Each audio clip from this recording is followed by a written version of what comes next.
এই সন্তানহারা মা এই কুকুরের ৬টা বাচ্চা হয়েছিল। ৬টা বাচ্চারে আমরা পল্লী বিদ্যুৎ কাঠ দিয়ে ঘর করে দিয়েছিলাম।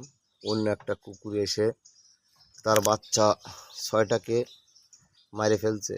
ফেলার পরে কুকুরটা পাগলের মতন হয়ে গেছিলো। এই বাচ্চাটা কালকে বিকালবেলায় যে দেখি কি গেটে আমার এক আনসার ভাই হাদিউজ্জামান সে বাচ্চাটা নিয়ে ওইখানে রাখছিল। তখন আমি বাচ্চাটারে পলিথিনে করে বিকালবেলায় এনে এই কুকুরের কাছে দিই।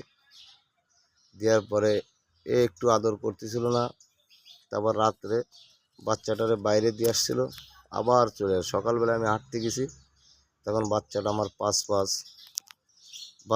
পাশ চলে আসছে।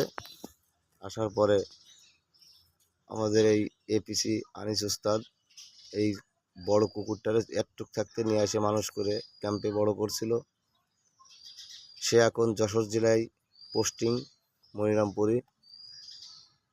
এর ৬টা বাচ্চা অন্য কুকুরে এক একটা করে গালে নিয়ে কামড়ায় মেরে ফেলছে।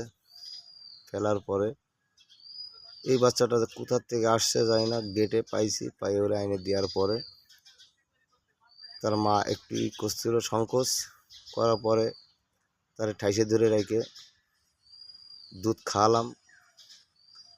সকালবেলায় 7বার আমি গেটের তোরে ফেলায় রেখে আসতে গেছিলাম, কিন্তু বাচ্চাটা আমার পাশ চলে আসছে। আসার পরে আমি এই বড় কুকুরটারে শোয়াই দিলাম।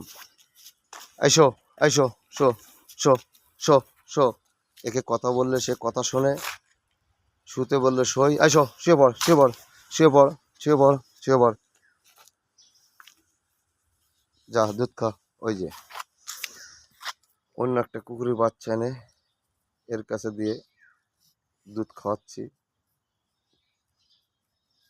সন্তানহারা মা সেই জানে তার সন্তান হারাই গেলে যে কত বেদনা। আমার নিজেরই একটু মায়া লাগতেছিল, মনটাও খুব খারাপ ছিল যে ৬টা বাচ্চা অন্য কুকুরে মেরে ফেলছে। একে কী করে এখন ঠেকানো যায়? কারণ সকালবেলায় বাচ্চাটা আমার পাশ আসতেছে অনেকবার। তারপরে গেটে ডিউটি করতেছে হাফিজুর ভাই, সে হাফিজুর ভাই বললো যে ভাই নিয়ে যান, নিয়ে যেয়ে দেখেন একটু দুধ খাওয়ানো যায় কিনা। আমি আইনে কুকুরি মুখ ধরে রেখে তারপরে বাচ্চাটারে ওর দুধ খাওয়ানো শুরু করলাম। এখন সন্তানহারা মা সন্তান পেয়ে দেখেন কি আদর করতেছে। মানুষই বেইমানি করে, কিন্তু পশু পাখিতে কখনো বেইমানি করে না।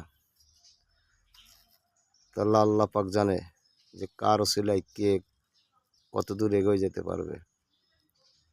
এই যে মা আদর করতেছে বাচ্চাটাকে, সে কুকুরেও মারছে, অনেক মারা, এর কামড়ে রক্তাক্ত করে ফেলছে, এখন এরা মানুষ করছে।